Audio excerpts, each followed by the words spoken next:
This story begins in December 1997 in Primorye, a forested and mountainous region in southeast Russia. It is an area where Siberian tigers reside, and a group of armed men are driving in the snow, responding to an urgent message about a tiger attack. The men were part of an inspection tiger unit, established 3 years previously to investigate crimes involving tigers. The Siberian or Amur tiger is the only one of 6 types of tiger that is suited to an Arctic climate. It can swim for miles and kill animals many times its size.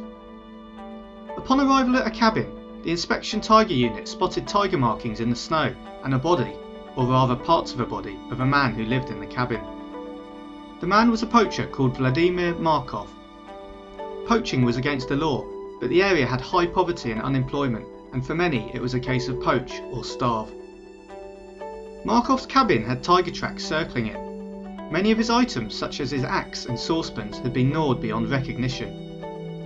Tigers normally hunt with stealth and surprise, but all the evidence here pointed to the tiger not bothering to conceal itself, waiting in the area for a long time. Despite being highly illegal, the attraction to hunt tigers was high, especially in poverty-stricken areas in Primorye. Stories of tigers being sold on the black market for thousands of dollars was too tempting for some people, including Markov, to turn down. Deadly tiger attacks were rare in Russia, and the inspection tiger unit had only dealt with one before. They were hoping this would be an isolated attack, but that would not be the case. The inspection tiger unit, led by their squad leader, Yuri Trush, began to interview Markov's friends and acquaintances. It became clear that Markov was having trouble with a tiger. Something had occurred and it wouldn't leave him alone. There were rumours that Markov had killed a tiger cub and injured its mother, but on investigation of the tracks, the size of the paw prints in the snow were so large that the tiger had to be male, weighing between 500 and 700 pounds. What was not known at the time was that Markov had crossed the biggest tiger for 50 miles around, who was just entering his prime mating years, but with a wounded leg. Markov had shot the tiger at point-blank range in his right foreleg. His homemade buckshot shell was not powerful enough to kill the tiger, but it did make the tiger angry and affected his ability to hunt. The boar and deer he normally hunted were getting away. The tiger had spent 3 days eating Markov after killing him, but over a week later, the tiger was starving. The tiger's second victim was a young former soldier turned hunter. He had gone out to check the traps he had set to catch weasels, but never returned home. A search party was sent out. They discovered his gun, an old rifle. On inspection of the loaded bullet, they could see that the gun had misfired.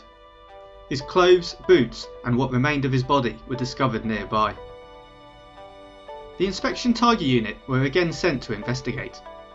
Trush's reputation was on the line, as many people thought they should have hunted down and killed the tiger after its first human killing. Checkpoints were established in the area warning visitors, and the shooting order was approved and given by authorities in Moscow. An 8-man team, including Trush, took part in the hunt for the tiger.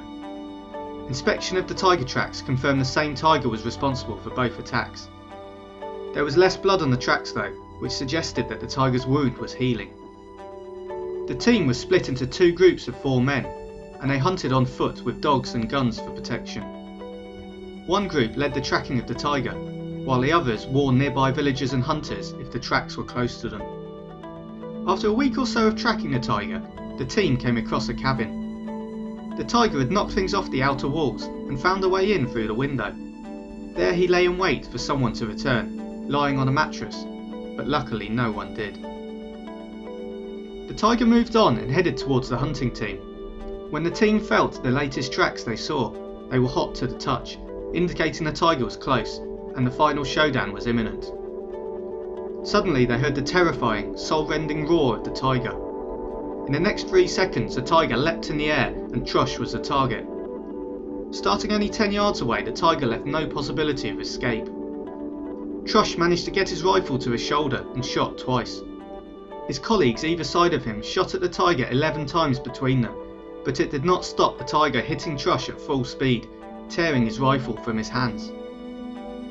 The tiger had knocked Trush down, but then somersaulted to the ground beyond him.